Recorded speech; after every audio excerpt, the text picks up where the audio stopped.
Okay, folks, it's your buddy Mike Messier. It's Memorial Day night. Happy Memorial Day. I saw a movie today. I saw Back to Black, the Amy Winehouse story. Not a documentary, but a biopic, I suppose. And in case you're wondering where I'm at right now, I'm at the wonderful Buc-ee's, which is this gas station franchise. It's open 24 hours. It's kind of like a giant Walmart inside of Buc-ee's, full of clothing and food and all types of things. Not terribly underpriced, I'll say that, but it's still a nice place to go. And speaking of which, they pride themselves in the restrooms. Okay, now that the free ad is fucking over, let's talk about this movie. Saw it at Disney Springs. If you haven't been to Disney Springs, it's kind of this little ad hoc addition to Disney World. And it's a fun place. And I was driving, basically I had like a 5-hour drive today, not including breaks, and I said, I need to recharge. It was very hot. It was in the mid 90s. I need to pull over and I need to see a movie because that'll refresh me and the sun will go down and I'll feel much better driving late at night with less traffic. So I went to see this movie, which I had wanted to see anyway. And what did I think? Well, I went in very cold. I did not know much about... there's this fucking spider joining us. You see this goddamn thing? This spider. Yeah, go away. The spider wants to join Mike's Instant Movie Review. Now I have to look at it, and I have to wonder if it's going to kill me, if it bites me. Look at this fucking thing. Goddamn spider.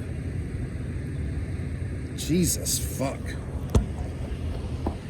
So I'm gonna monitor this spider. I mean, I don't feel like I'm not in a killing mood, so I'm not gonna just kill it. Maybe I'll blow it away.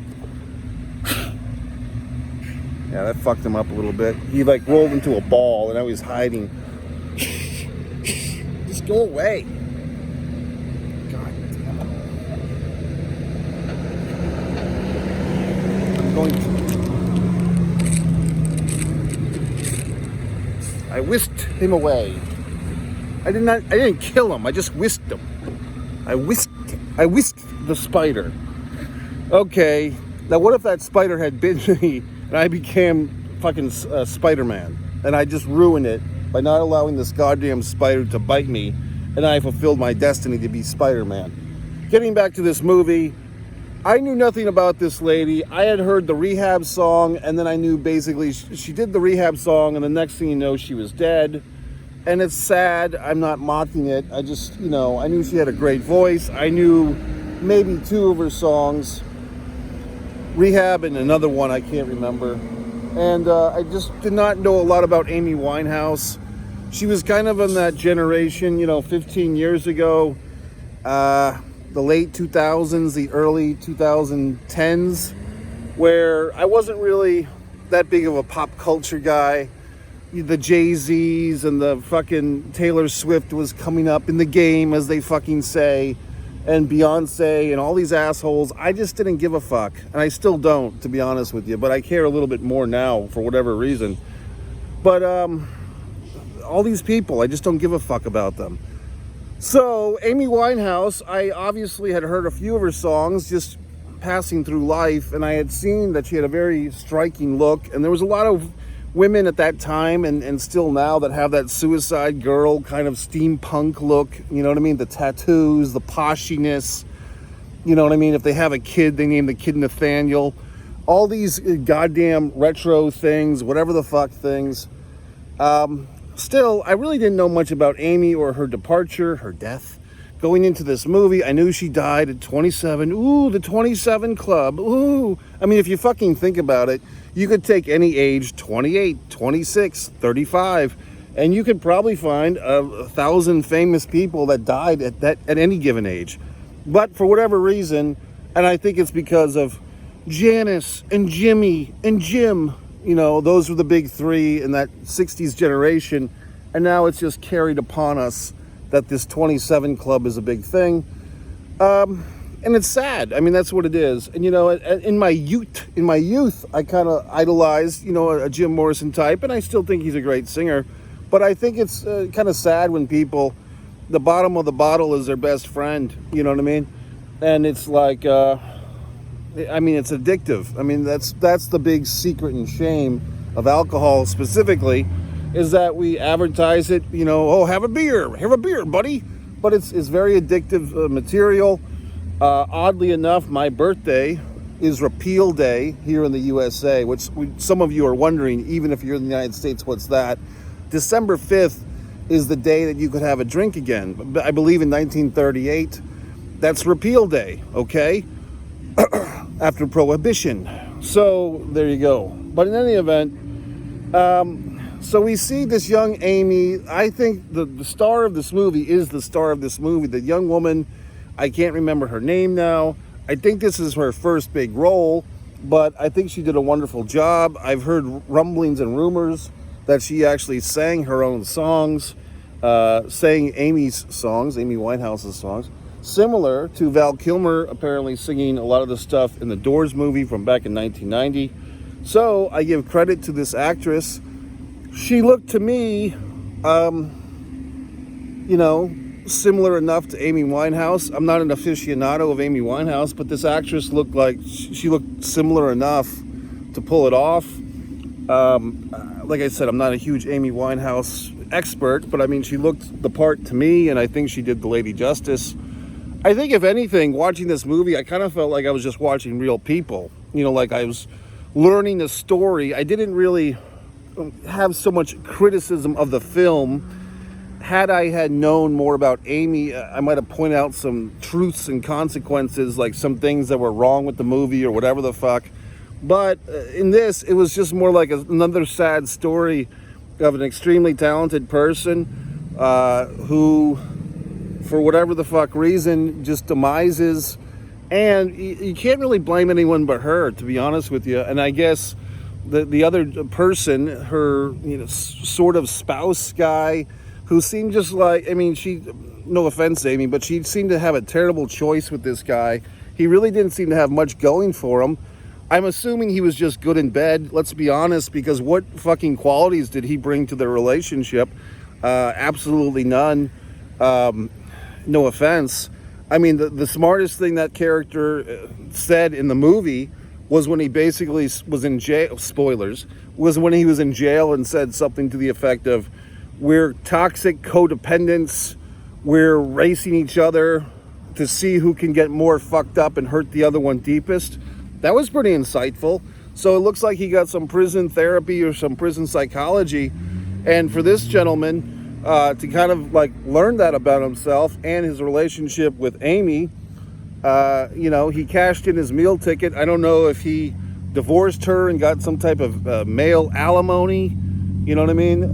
Got some of her fortune. It seemed like there was one scene earlier that kind of seemed like a friend of his, or he had this thought like, well, hey, maybe I should get on that Amy Winehouse bandwagon. Like he kind of like he seemed like one of these gigolo guys that, just hangs around and waits for some woman with money to scoop him up. And even the fancy pumps girl, the blonde from earlier, she was kind of his meal ticket before Amy. It's really interesting that it's Amy Winehouse, and it seemed like, I could be wrong, but it seemed like he was at least 10 years older than her, maybe 15. It's, from my understanding of the movie, it seemed like she was maybe 18 or 19 when she met this guy. He seemed like he was 30 or 32. I don't know. It just seemed that way. And why did she have the interest in him? What was the big appeal? I think it was she wanted to have everything. She wanted to have the great voice, the great career, bring jazz back to the forefront, and she wanted to have the princess wedding with the ready-made Ken. And he was, I'm not going to say he was a scumbag. He was just a troubled individual. But for whatever reason, she wanted to mold him, or she thought he would turn things around and get on the straight and narrow. And the first time that she saw him snorting up in her home, that could have clued her in, but apparently it didn't. And it seems, just from what I saw in this movie, I don't know the true story better than you folks. It seemed like her big deal was alcohol, his big deal, and marijuana, and his big deal was the harder stuff, the cocaine. So I don't know if he got her hooked on the coke or whatever the fuck. And then the paparazzi. I mean, we've seen this in a million movies. The Kristen Stewart playing Diana, Princess Diana a few years ago movie, and other movies where they show how the paparazzi, especially I think the UK and the European paparazzi, they're even bigger assholes than here, the US of A. But basically, that was an element. Her father, Daddy's Girl tattoo. It was kind of interesting. Like every time she had a thought, she had to get a fucking tattoo about it. But the daddy, her father, did not want to. I'm on a motorcycle. I'm so goddamn cool. I got my helmet. Okay, free ride. So the goddamn father figure, the father was in denial. Apparently the father was a kind of a dime store singer himself. His mother was really talented. Amy kind of based her whole style on her grandmother, which was kind of nice and cute. Her nan, So, I mean, all that stuff was nice. So it's like, you could say, okay, Amy came from a divorced family. Oh, tragic, as is everybody fucking else.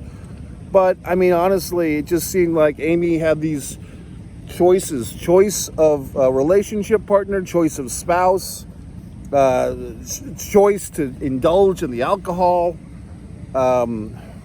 She did choose to go to rehab, to give her credit. I don't want to say it was too late. It's never too late, but, and apparently she did have a nice sobriety period, and then she didn't. So she was sober until she wasn't. But it just seemed to me a very unfortunate story.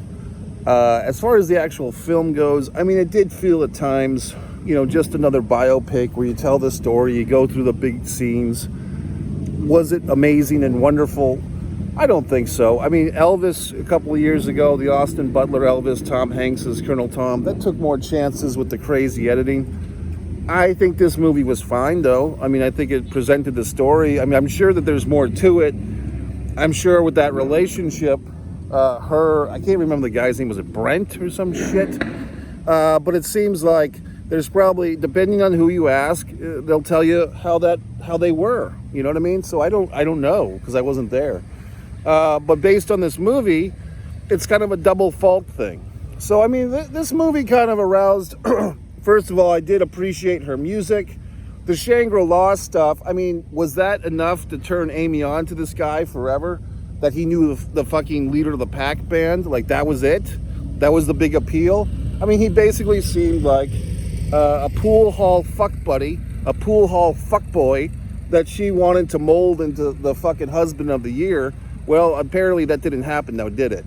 So I hate to condemn the deceased. I mean, because I really enjoyed her music as much in this movie, more than ever before. And it upsets me that such a talented person died so young and all that good stuff, or all that bad stuff, because, I mean, what the fuck?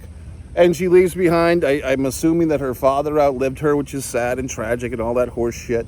A fucking parent should never bury a child, and all that good stuff. So, I mean, I'm mostly seeing this movie.